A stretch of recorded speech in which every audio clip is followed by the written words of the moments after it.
Welcome to the broadcast. Tonight we'll spend the hour with the writer and director Quentin Tarantino. In one of the tensest scenes in any movie this year, a gangster played by John Travolta drives his boss's wife, who is near death after an overdose, to the home of a drug dealer in the middle of the night. She needs an adrenaline shot to the heart, but neither Travolta nor the drug dealer have ever administered one. The men fight about who is responsible for the OD before Travolta plunges a needle into the chest of the comatose girl. Pulp Fiction, which won the top prize at Cannes this year, is the second film written and directed by Tarantino, a self-described movie geek who spent 5 years working at a video rental store. Pulp Fiction opened the New York Film Festival in September. It stars John Travolta, Samuel Jackson, Uma Thurman, Bruce Willis, and Harvey Keitel. And we are pleased to have the director right here, Quentin Tarantino. Thank you for coming. Thank you. I was looking forward to being here for, and saying hello to my table. Yes, exactly. The table. The table. Everybody, when they talk about you, get this sense of a young person, a kid, early on, falling in love with movies. Tell me about that. Well, that's totally true. I mean, the thing is that it's not as bizarre as people keep making it, or as special as people keep making it. Because, like, just remember back when you were in school and stuff, and even in elementary school, there's always you always have kids that have like a natural inclination towards something. Yeah. All right, some kids is sports, some kids it's study, some kids is cars, some kids is drawing. There's always that kid in the back of the room always like drawing, doing sketches. And with me, it was movies.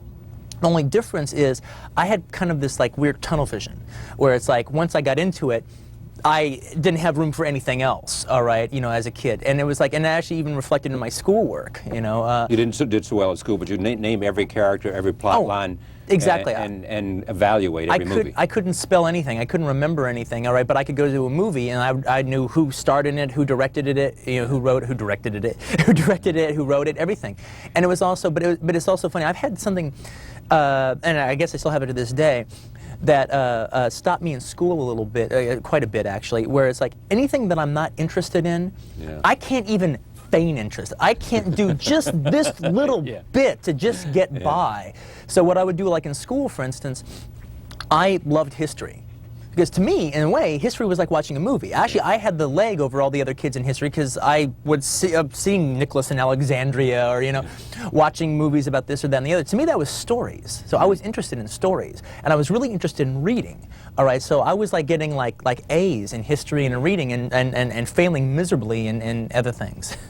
And when did you know then that this is what you wanted to do? You knew you loved them, but did you say, oh, it's the only thing that director, screenwriter, just get me in this business. I want to be there. Well, it was funny. I didn't say director, screenwriter, because I guess I always knew movies were written, but I didn't know what a director was, Right. But actually, my parents said, well, he's going to be a director someday and everything. I didn't know what that was. I wanted to be an actor because when you're a little kid and you want to be involved in movies, people on the screen. So you say, well, I want to do what they do, and so all through my childhood. All right, I thought, I'm going to be an actor, And I wanted to be an actor. And then, but oddly enough, though, I remember, my mom tells stories, and I remember them, she doesn't have to remind me of them, where I would see a movie, and I'd like it. And I used to play with G.I. Joes all the time. I had a whole bunch of G.I. Joes, those dolls. And I would always play movies, basically. I would just kind of like do my version of whatever I saw, and then I would be acting out all the parts with all the G.I. Joes, and I would be kind of like directing these little plays just for myself with the G.I. Joes. And the same thing is I would, and I'd see some movie, because I saw all kinds of stuff, not just Herbie Goes to Monte Carlo, but like all kinds of my mom took me to see Carnal Knowledge and The Wild Bunch and all these kind of movies when I was a kid. And so because you wanted to do it, because she... No, she just movie's a movie. There's nothing he's going to see in a movie that's going to mess him up. Right. Exactly. And it's and there are some kids that... Is she still saying that? Yeah. Well, today she's very happy she did that. Yes. Yeah. But it's funny though, because it's I would I would act them out like I saw in the movie. So I'd have they go, oh, you dirty, and your mother, and be Quentin, what's going on up there? It's not me, Mom. It's them. It's the G.I. Joes. It's just the dialogue from the movie. What was your first job you got? first job I got, actually, actually I had some really seedy jobs for a little kid, because I wanted to quit school and become an actor when I was about 16, and my mom said, okay, if you're going to quit, you've got to get a job.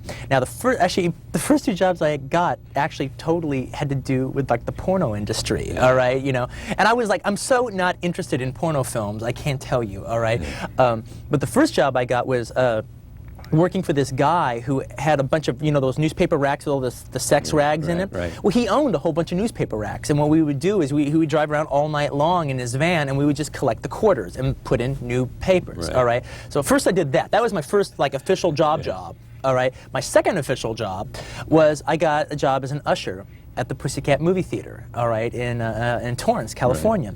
All right, so I was an usher at this porno movie theater at 16, lied about my age. And the irony of all ironies is when I was growing up, I always thought, man, I mean, forget about being a director, forget about being an actor. To me, the greatest job a person could ever have would being an usher at a movie theater. You know, you get to go to a movie theater all day long, and then you get to see all the movies for free.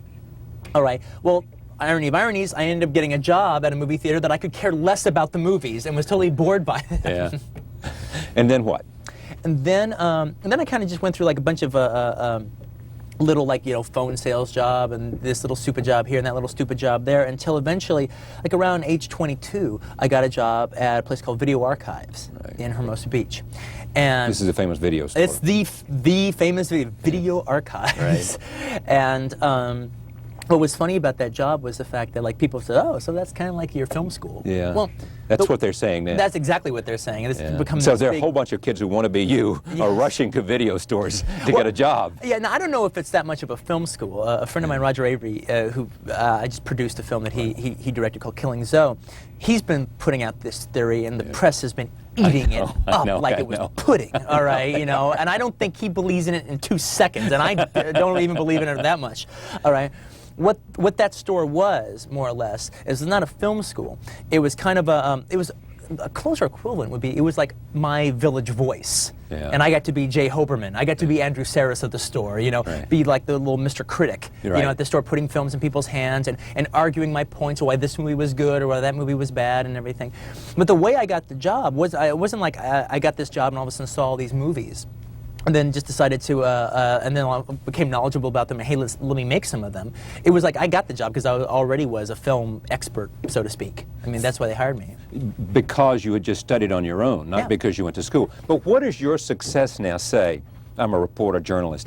I mean, there's always this argument, people come to me, should I go to journalism school? What do you say to those people who are getting ready to go to the University of Southern California or UCLA or NYU Film School, and they look at you and there's no school there. You were, as they say, quote, self-taught. There was a passion to learn, a passion to watch, you know. It came out of you early on falling in love with film. Well, that's the most important thing that I think. To love the business. You have to. You have to. You know, there's nothing else. You don't know what you'd do if you weren't in film. No, I never set up a situation. I never set up a fallback situation because I didn't want to fall back. You know, I wanted to have to keep eating at it. You know, and actually, that leads me to a point. Let me say this point and then get back to your question. Okay, if there's one thing that I've done that I'm like the proudest of everything, all right, is the fact that. People talk about, wow, you've had such success and it's just been so overnight and whatever. Well, whatever success I've got has come after like 8 years of just nothing working out as trying to get a job in films. What didn't work out? Well, it's like basically what I tried to do was... Give some sense of rejection. Well, what happened basically was I had tried to make a film, it's at around 22, 23, I said, well, you know what, I'm going to make a film. I'm ready. Right? And I'm going to make, you know, I had actually met a few different directors by saying I was going to write a book and wanted to interview them, all right? And so I ended up like talking to them, and they all said that they had made their first films by the time they were 30, or around 30 years old is when they made their first film. So I thought, well, okay, well, I'm going to beat that. I'm going to make my first film by the time I'm 26. And that was my thing. All right, 26. So I started making this movie. I came up with the idea for a short film that I was going to shoot. I was going to shoot it on Super 8. Then I ended up getting somebody's 16mm camera. I was going to shoot it that way. And then I shot on it for like about a couple of weekends. I thought, well, hell, film's kind of cheap and everything like that. Why don't I just shoot it like a feature? And this was before She's Gotta Have It. All right, it was like after Stranger Than Paradise, but before She's Gotta Have It. And so I just started shooting it that way. And I'm like, well, I'm going to make a feature. I'm going to make a 16mm feature, black and white, and it'll be cool. So I ended up working for like 3 years on this movie, and this was going to be my feature, and I was like, I was financing it from working at a video store. So what means was like I would like get like $200 or so, and then we'd go off and shoot for the weekend, and then we'd run out of money, and then I would like go back to work again, and then like eventually I would just keep piecing it together. And what you would do is when you'd rent equipment from a rental house, if you rent it on Friday, you have it all weekend. It's kind of this one-day rental, and you have to return it Monday morning. So you would just shoot burn like your. I mean, you would just like get old before your time trying to like shoot all weekend long and give the stuff back. I had so little money that I couldn't even process this footage. All right, that I was getting. That's way too expensive. All right, so eventually, I ended up after like about 3 years, I ended up like starting processing some of the footage and starting seeing exactly what I had. And guess what? What? I did not have at all what I thought I had. All right, it was. How was it different? It was amateurish. Yeah. It was really, and not in a charming way either. And, it had no charm. It had no charm at all. All right, and the thing is, no one said, "Isn't that cute?" No. It wasn't like that. Now, there were good things about it. All right, I mean, you could tell I made it. Yeah. People who knew me could look at, well, that's a Quentin movie. That. Yeah, that has my spirit. You've had that has from my day one, personality. then. Yeah, but the thing is, though, it was like this was going to be the thing that like set me up. Yeah. All right, and I'd worked 3 years on it, and I was able to look at it in a realistic way after being horribly depressed for a little bit, but only a short little bit. Was the fact that, well, this was my film school. All right, and this was the best film school a person could possibly have. I mean, I actually, instead of like going to school and paying a ton of money to be allowed to use some of their crappy equipment, all right, I actually went out and actually tried to make a feature film. All right, now I failed. It was guitar picks when I was finished. But when I looked at the footage, now all the stuff I did the first year, which was all the story stuff, all right, sucked. All right, but the stuff that I did like the last couple of months, that wasn't so bad. Yeah. And what made the difference? What did you learn after you got past the story stuff? And is that what is best about even Pulp Fiction, where you got beyond the story stuff? Well, no. To me, I actually think one of my strengths is my storytelling. Yeah. Because I actually am committing to telling a story. It was because you're a writer. More as a viewer, more the fact that I just like, I like it when somebody tells me a story, and I actually really feel that that's becoming like a lost art in American everybody cinema. says about you, I mean, the things that come out about you, one is a video arcade story, and growing up with your mother and loving the movies and seeing, they always talk about carnal knowledge. And the other thing that comes out is when they talk about you, and I want to talk about this a little bit later, but it is that you, in a sense, have taken novelistic techniques. Very much so, and translated them to filmmaking, to cinema. No, I know that's the thing, is because to me, most movies that you see now, I mean, that used to be the thing about America, was the fact that Hollywood, forget America, Hollywood. Hollywood used to, that's what we did better than anybody else in the world. We told a really good story. Europe was where you had character-based films or mood-based films, but America, we told a story. We're the worst at it now, as far as I'm concerned. At telling a story. Telling a story. We don't tell a story. We tell a situation. Most of the movies that you see nowadays, and I'm not a Hollywood basher, because enough good movies come out of the Hollywood system every year to justify its existence, but without any apologies. However, a good majority of movies that come out, all right, you pretty much know everything you're going to see in the movie by the first 10 or 20 minutes. Now, that's not a story. A story is something that constantly unfolds. I'm not talking about like this quick left turn or a quick right turn or a big surprise. I'm talking about it unfolds, all right? Yeah, but you don't believe in a linear storytelling. Well, it's not. It's not so much I don't believe in it. It's the situation. It's not the fact that I'm like on this big crusade against linear storytelling. All right, but it's the thing is, it's not the only game in town. Yeah.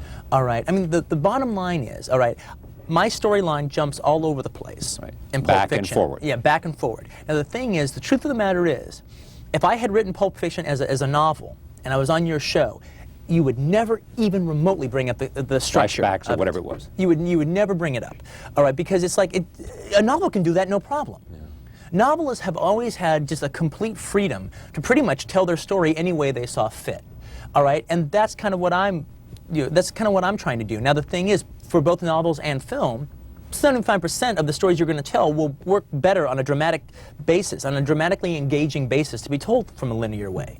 But there is that 25% out there that can be more resonant by telling it this way. And I think in the case of both Reservoir Dogs and Pulp Fiction, it gains a lot more resonance being told in this kind of like wild way. But is it also because that wow way keeps the audience on the edge of the seat? I mean, you have talked about the use of violence. Right. And it is, in a sense, you want that viewer, that person watching your film, experiencing the film, to be on the edge of the seat. Yeah, oh definitely. I mean, everybody does, but yeah, you believe that the techniques you employ do that. Yes, I do. I mean, but the thing is, it's not even just so much, I mean, the thing is, I know as a viewer, the minute I start getting confused, I check out of the movie. Emotionally, I'm severed. Confused? Yeah, if when I'm watching a movie and all of a sudden something starts happening where all of a sudden the storyline and everything is, it gets confusing, I don't know where I'm at when I'm watching it. I think an audience has like this, like almost like umbilical cord to the screen, and it gets severed when confusion comes in. And therefore you lose them.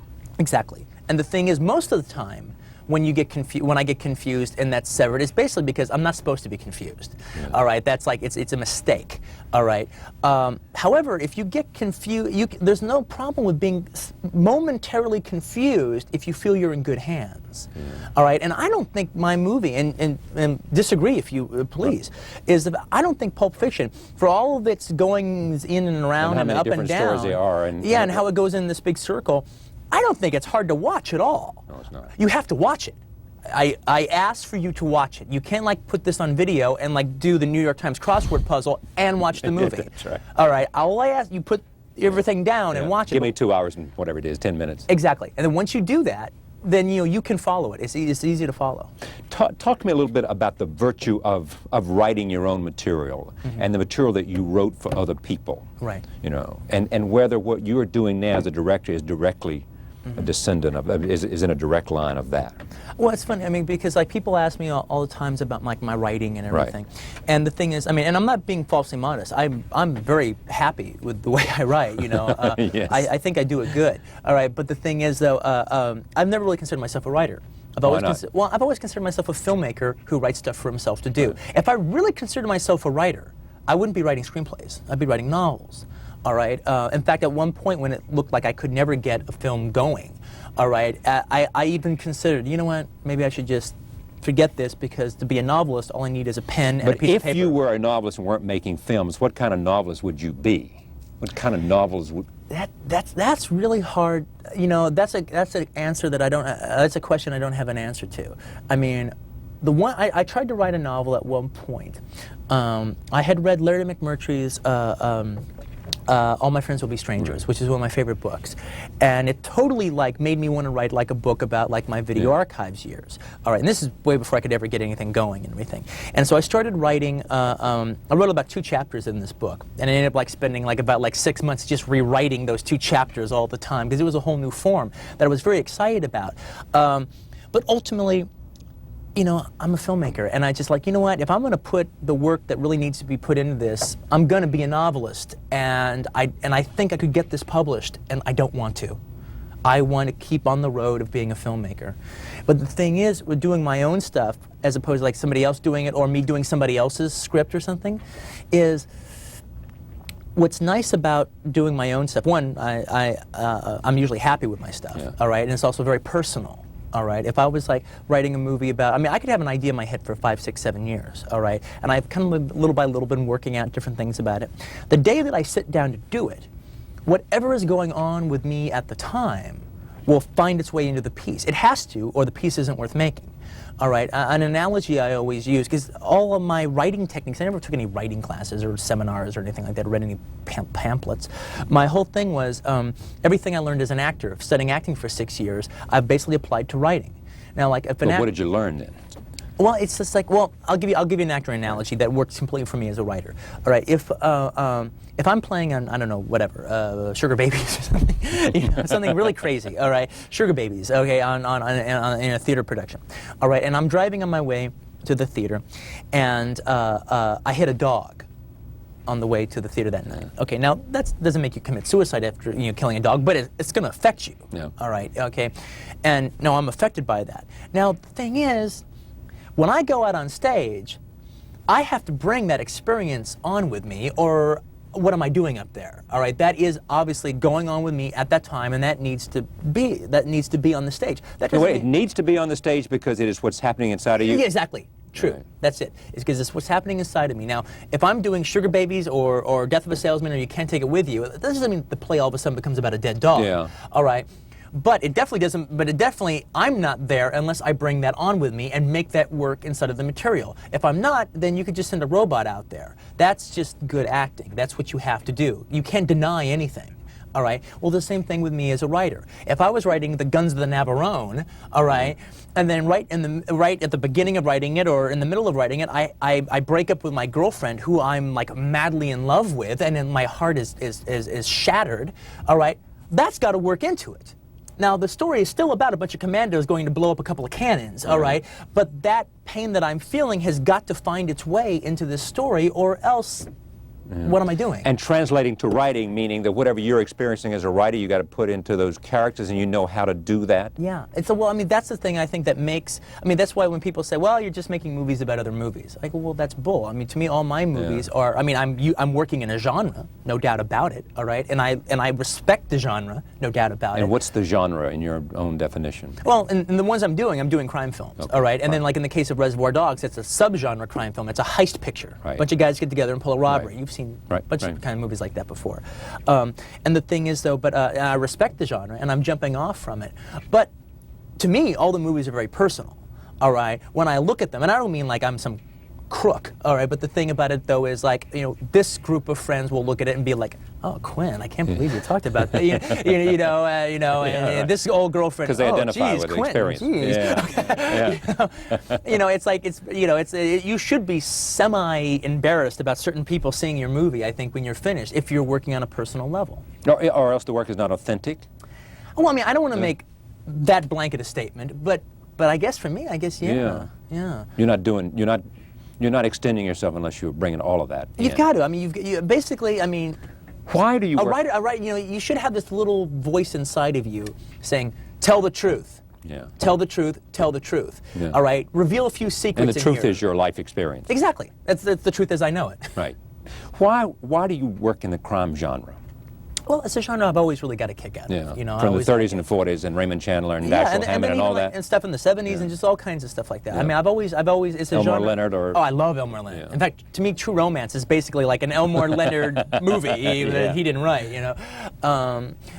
And like, I actually owe a big debt to like kind of figuring out my style from Elmore Leonard, because, you know, he was the first writer I'd ever read, but also Charles Willeford did it as well. But he was one of the first writers I'd ever read that just let mundane conversations actually inform the characters, you know, and then all of a sudden, you're into whatever story you're telling.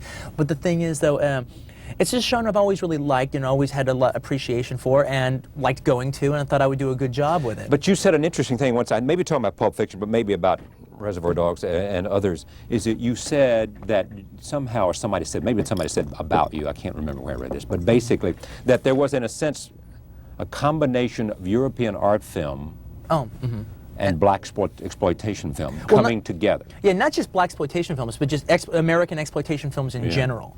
All right. I mean, in the case of like Pulp Fiction, I think like the two biggest descendants that the film has are like where did Pulp Fiction come from? Yeah, well, it's like to me, when I look at it and I watch it, to me I kind of see like, you know, there was like when like the French New Wave would do their version of crime films, when Jean-Luc Godard and Truffaut, and then like Jean-Pierre Melville before them would do their kind of like crazy French version of American movies. And then I also see like a kind of like a modern day spaghetti western playing there, as well as a blaxploitation movie from the 70s, all kind of like mixed up together. I mean, we talk about this lightly, but I mean, you remind me, you know, of someone whose passion was to be a filmmaker, and you have studied the lives of all the filmmakers. Yeah. You know their lives as well as anyone, as their biographer does. That's not too far from wrong, I would guess. Looking for what? Well, one... Just because you love the fact that starting off as just, they do what you do, and therefore... Yeah, I mean, starting off just as interest. Okay, I mean, literally, if a guy is a baseball fanatic and everything, Exactly, right. If his hero is Willie Mays, he's going to follow him. Know everything is about baseball and about Willie Mays. Exactly. He turns first to the sports page. Yeah, exactly. And then it's like, and part of that is all just like the function of having heroes. Yeah. And so like for instance, when I was in my I'm still now he's one of my favorite filmmakers, but like in particular when I was in my 20s, I loved Brian De Palma.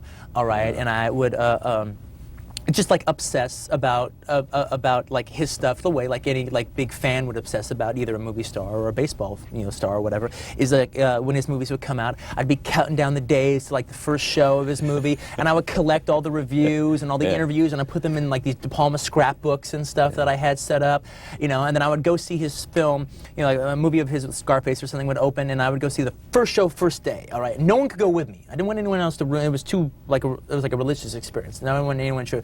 I don't care what anyone thought, all right? I just sit there and watch the movie, all right? And that's sort of like just kind of taking it in, seeing all what the story was and everything. Then I would go see the midnight show that night, and then I'd kind of like somebody to see it with me, all right? And then I could really watch, okay, I've got the story, I got the film, now let's see how he did it, all right?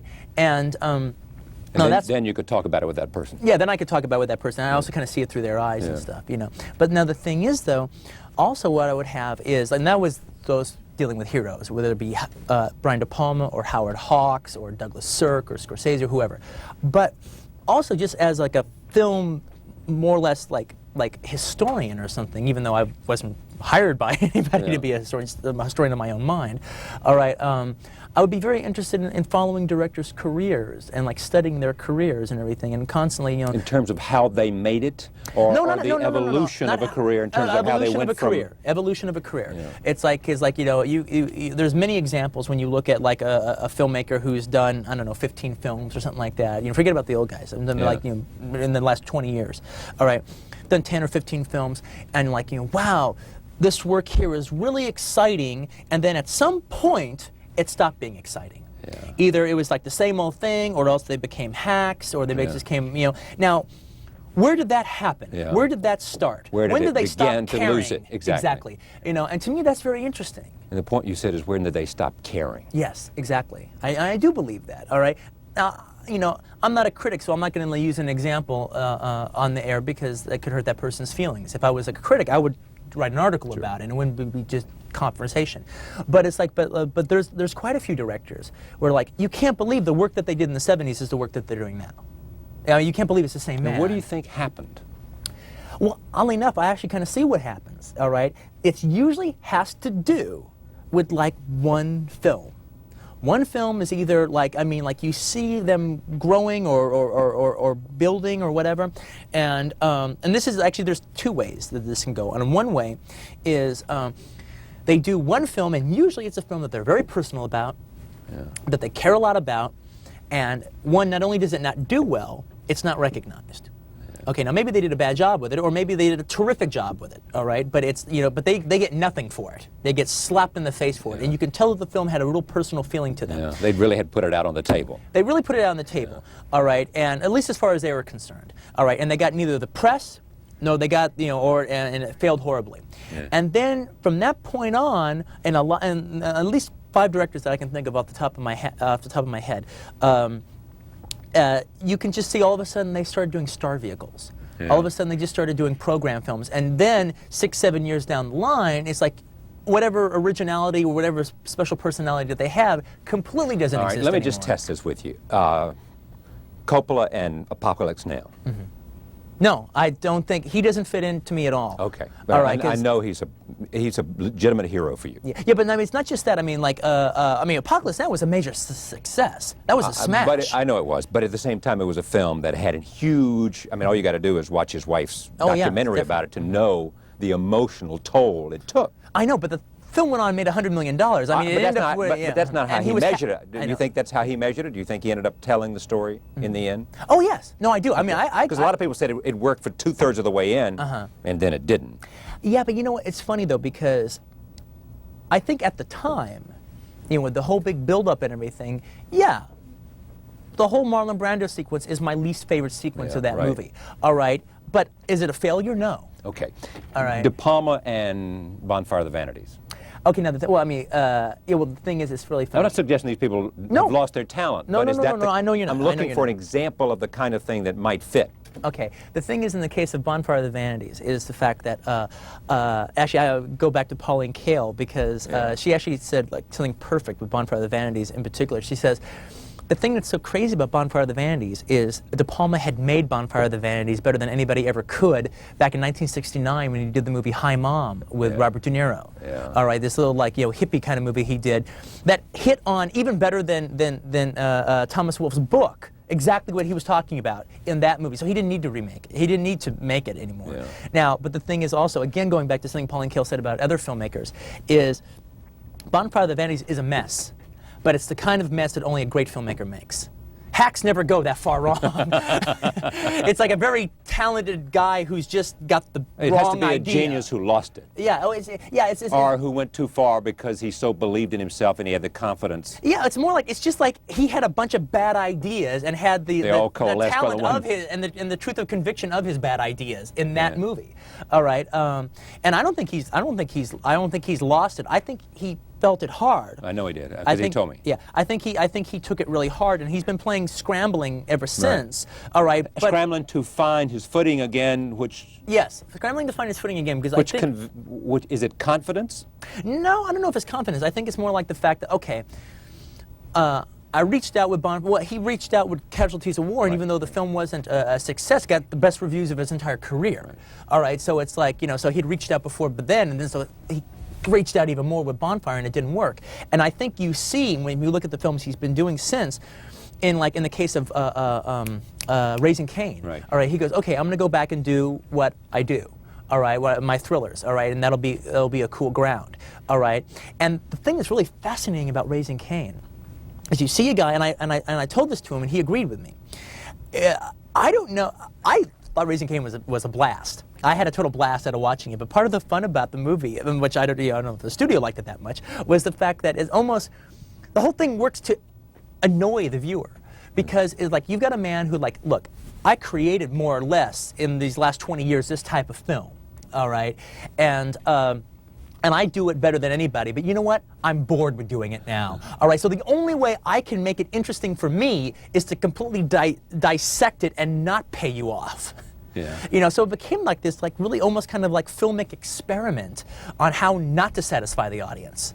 All right, which was very interesting to me. Okay, I got a big kick out of it. If you had to name, I mean, I know you don't want to leave somebody out. Who's influenced you the most? Filmmakers. You said Howard Hawks. Yeah, Howard Hawks is a gigantic influence. Because? He is the single, as far as for my money, he is the single greatest storyteller, all right, in the history of cinema. The single greatest storyteller. Yeah, and probably the single most entertaining filmmaker in the history of cinema. It's so funny because when you get into this, when you're talking about people who've worked for 30 years and have 25, 30, 40 films to show for it. The old guys, the pioneers. Yeah. All right, when you go through their films and everything like that, you're looking at this film and I never saw this one, and I never saw this one, that I really want to. And then you start seeing some of their later works or some early minor work that you'd always heard about but never saw it. You always are more or less kind of disappointed. It's like, that's okay, it's good to see it so I can say I saw it and everything. Howard Hawks, except for one movie, never disappointed me. All right, it's like even his, even the ones that didn't get any credit whatsoever, like the ones he did later in his life, like something like Man's Favorite Sport, which is just basically this kind of crazy paraphrased remake of Bringing Up Baby, is funny. Is it good as Bringing Up Baby? No, but it's really good. It's really funny. Now, if I'm going to watch Bringing Up Baby or Man's Favorite Sport, I'll watch Bringing Up Baby. But if Man's Favorite Sport's on TV, I'll watch it in 2 seconds. If it's playing at the theaters, I'll go see it. Other than Howard Hawks, who else? A significant influence. A big significant influence, would be Howard Hawks, the director Sam Fuller, all right, who's this he's one of the greatest wild men of cinema. He made a series of films in the 50s. He's probably the king of making war films because he fought in the Big Red One and everything, and he makes really crazy movies. And he also made a lot of westerns and stuff. And Sam Fuller's just crazy style was a big influence to me. De Palma was a big influence to me. And one of the things about De Palma that people never talk about, and I think De Palma is probably the greatest black satirist of the last 20 years in cinema. I mean, his films are hysterical, biting black comedies. I mean, no one has his wit at all, you know, great. His wit is just fantastic, even though he never makes official comedies.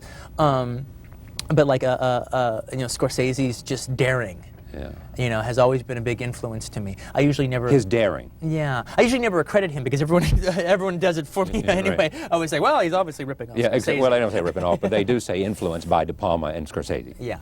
And Sergio Leone was a big influence because on of the me. Spaghetti Westerns? Oh, definitely because of the Spaghetti Westerns. And also because of, like, one, he actually, you know, he was like the first, like you know, director where when I started, like, really thinking about becoming a filmmaker, where I was like, wow, I mean, well, that's a director. That's a film that's a director because... Well, his films are so stylized. They're they are so directed. I mean, that it's... you could watch that film and you knew who made it. Yes, exactly. And you could even, like, watch the whole filmmaking process, you know. I mean, if you're thinking along those lines, if you're just trying to watch an entertaining story, it's there.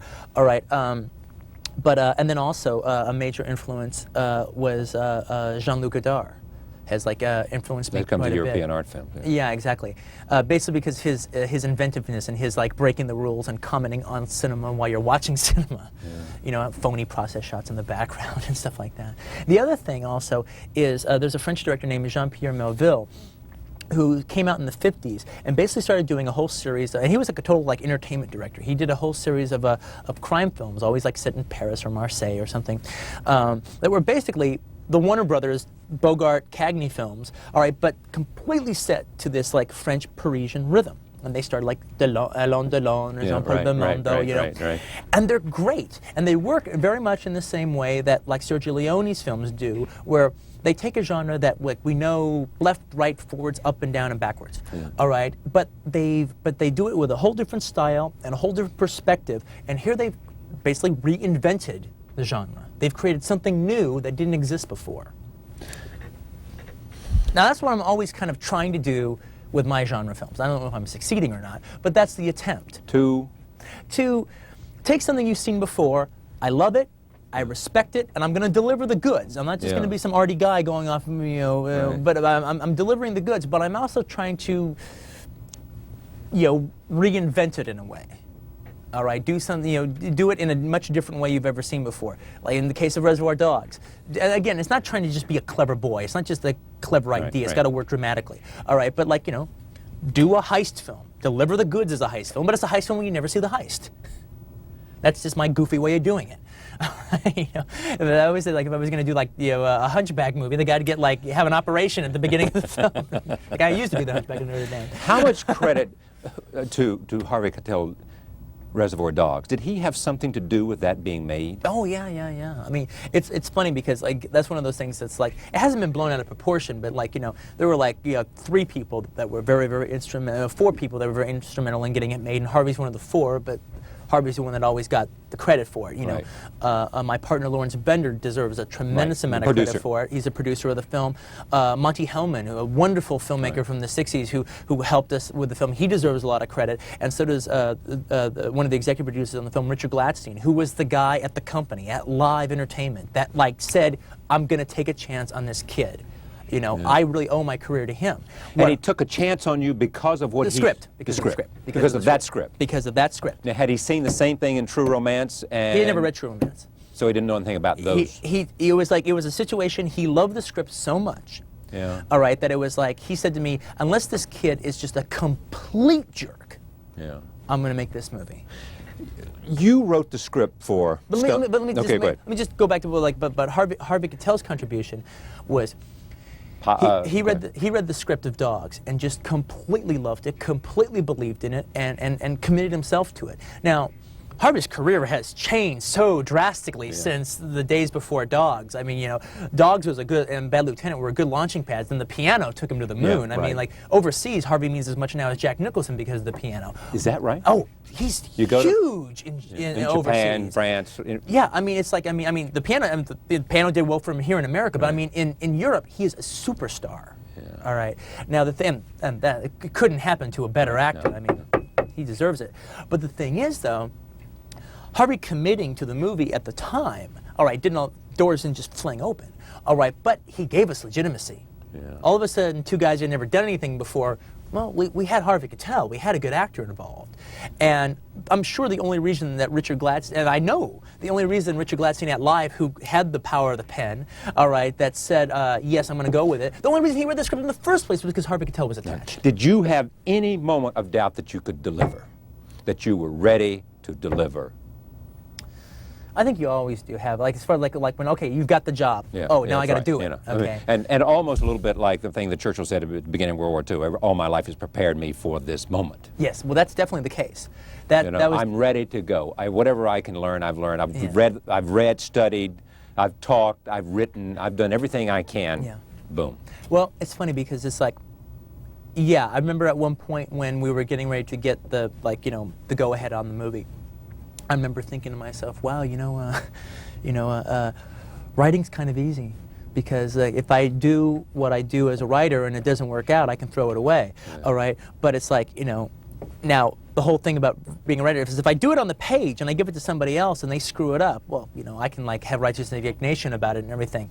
But now if I do it on the page and I screw it up filming it, well then, who do I get to blame? Would you do it differently, that film today? I mean, did you say what Not you a- want? It's the I film would- you wanted, I frame am by frame by frame by so frame. Proud of that movie. I Yeah. mean, I would do, I mean, maybe a little thing, you know, I would extend this shot a little, but except for that. But essentially, it's the film you wanted to make. I adore Reservoir Dogs. And how not do you- because of what I did, I'm just saying. Yeah. What did it say to an audience of film about you, about Quentin Tarantino? Well, you know what? What's the... Well, you know what it ended up doing, which was very interesting, was the fact that you know, people ask me from time to time, do you make a movie with an audience in mind? Yeah. And my answer is, yes, I do. Right. All right, but the audience I have in mind isn't some faceless blobs that I'm trying to second guess. All right. It's me. It's not like a focus group. Yeah, it's me. I'm the audience. I'm the guy that goes out and pays $7 or $8 in New York, you know, to go and see a movie. All right, I go. If I'm excited about seeing a movie, I see it on opening day. All right, I am the audience. Yes. All right, and I know what I want to see. You know, and I was betting, and I was a little surprised at how many there were. I was betting that there are other people like me out there. All right. Now, true, I'm making specific films. And if you make a specific film, that's not everything for everybody. You're going to turn some people off, all right? But you're going to turn some people on too. And you know, now the thing is, the film got a lot of remarks because of the violence in it. Right. All right. And in a way, they were kind of like I always kind of took it as a big compliment because I know the film isn't that violent. All right. It's So like, why is it a compliment? because I did it well. I Yeah. mean, like the scenes I Oh, got. well, in other words, they thought it was more violent than it was. I thought it was far more violent than it Yeah. was. All right. Now, in actually, you know, quoting De Palma has said that when you do violence, you actually get penalized for doing it well. Yeah. Hacks don't get penalized for you know, showing anything because it doesn't mean anything. Right. All right. So in a way, they're saying good filmmaking. All right.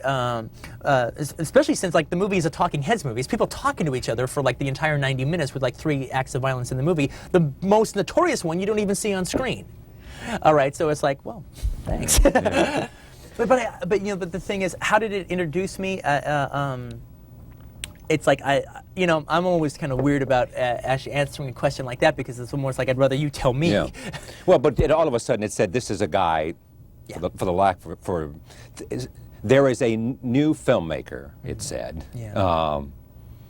who has exploded and who has a signature that is distinctly his own. Yeah. You could take a lot of films made in America and you could say that's a well-made film, but I could name 3 or 4 directors of talent who could have made that film. Right. I don't know of anybody else who I think automatically could make Reservoir Dogs or would have made it. Yeah. Same thing as about Pulp Fiction, Yeah. don't you think? I completely agree. Yeah. I mean, there is such a signature, and that's what I was asking you to do, is to define the signature. I got to move to Pulp Fiction, and we're going to see a couple of scenes here. Oh, it's the Big Mac scene. Set it up for me before we take a roll tape. What's going on is in this scene, this is like it's John Travolta and Samuel L. Jackson. They play 2 hitmen, Jules and Vincent, who are on their way to blow away a couple of guys. But the thing is, they're just going to work. So they're like having like a carpool conversation that you might have, all right, on your way to work. And the thing is, Vincent has just come back from after 3 years in Amsterdam. So he's just musing on the things that he experienced in Europe for the first time. Roll tape. Here it is. Pulp Fiction. But you know what the funniest thing about Europe is? What? It's the little differences. You know what they call a quarter pounder with cheese in Paris? They don't call it a quarter pounder with cheese? Oh man, they got the metric system. They wouldn't know what a quarter pounder is. And what do they call it? They call it Royale with cheese. Royale with cheese. That's right. What do they call a Big Mac? Big Mac's a Big Mac, but they call it Le Big Mac. And Le Big Mac. What do they call a Whopper? I don't know. I didn't go on a Burger King. We should have shotguns for this kind of deal. How many up there? 3 or 4. That's counting our guy? Not sure. So that means it could be up to 5 guys up there? It's possible. We should have shotguns. Why Travolta? Well, I've always thought that John Travolta is one of the greatest movie stars Hollywood's ever produced. Movie stars. Yes. I mean, well, he's a wonderful actor too, but I mean, like, he was a great star when he came out. And, I mean, people tend to, in fact, it's actually very scary how people tend to forget, because John Travolta was so huge when he came out. And it was like, and he actually shared something that only Brando had had before him, and only Julia Roberts has had since him, is that any part it was even remotely halfway conceivable that he could play was immediately sent to him. Right. And he did wonderful work in that time. In Saturday Night Fever, even wonderful comedy work on that TV show that made him a star, Welcome Back, Kotter. Right. Urban Cowboy, in particularly from my money, in Blowout, the Brian De Palma film, which is one of my 3 favorite films of all time. His performance in that is great. Wait, the other 2 are Urban Cowboy and what else? And Saturday Night Fever. You know, and he was nominated for an Oscar for Saturday Night Fever. Yeah. And also, actually, in a movie... What are your 3 favorite films of all time? I'm sorry. Okay, my 3 Urban favorite Cowboy? films... No. No, okay. I thought... I get screwed up. Okay. Okay. Whatchamacallit? Blowout. Blowout. Rio Bravo. Blowout was made by Brian De Palma. Rio Bravo by Howard Hawks. Right. And Taxi Driver by Martin Scorsese. Yeah. And they share, if they share one thing, what is it? I don't know what they share. I don't know either. You know what? Other than a major directorial vision. Right, vision of a director. Yes, exactly. Yeah. Talk about comedy in Pulp Fiction. People say, one, it has comedy about it. Yeah. Is it black humor? Is it something else? And how far can you go with you wanting to combine comedy with violence, with storytelling, with all the elements that are going into this film? How far can the comedy go because of the seriousness that's also there?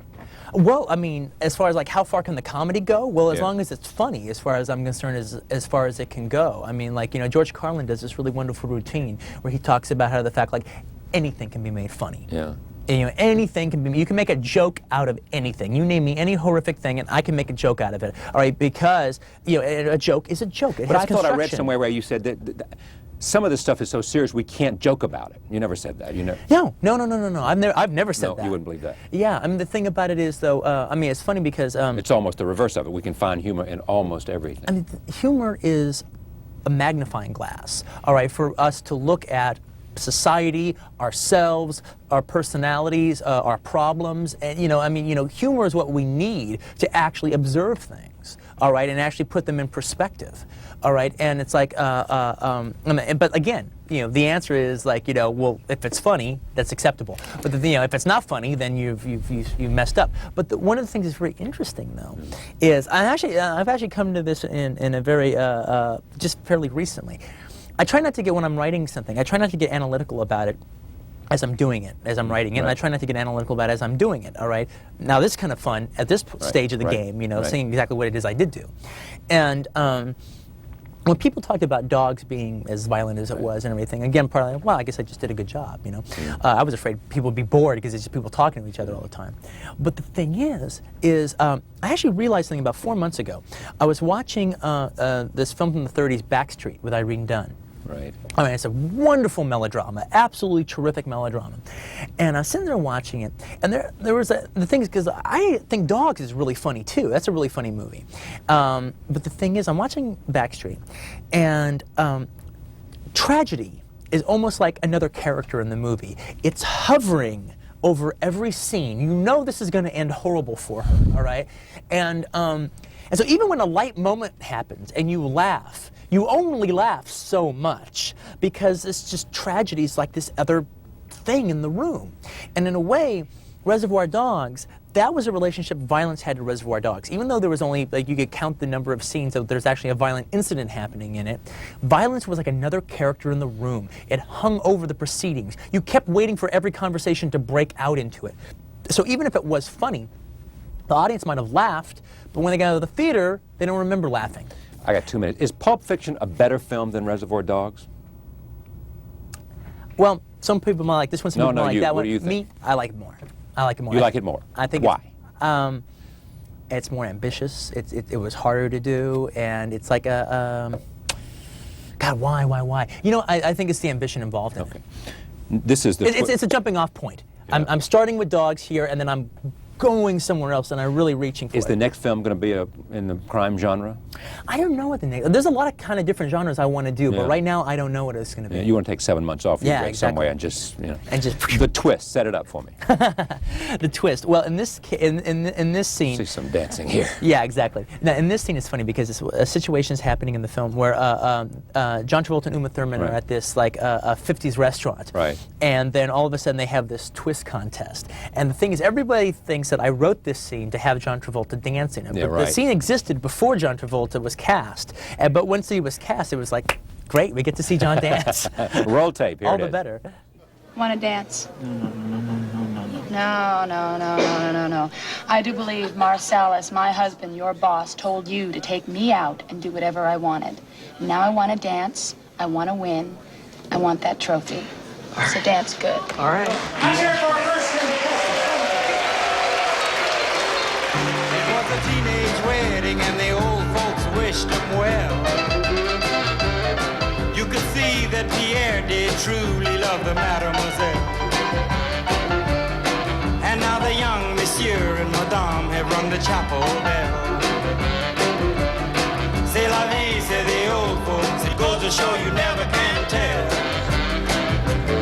They furnished off an apartment with a two. Where do you go now? I mean, do you have any sense of you've made the film and people are describing you as the hottest film director in America? There's nobody but like you got Bruce Willis here, and there are people saying I'd work for just to work with you now. I mean, it has come to where you want it to be. Is there some game plan in your head? Is there some sense of, because you've studied the lives of the best, you know how they evolve, you know. Right.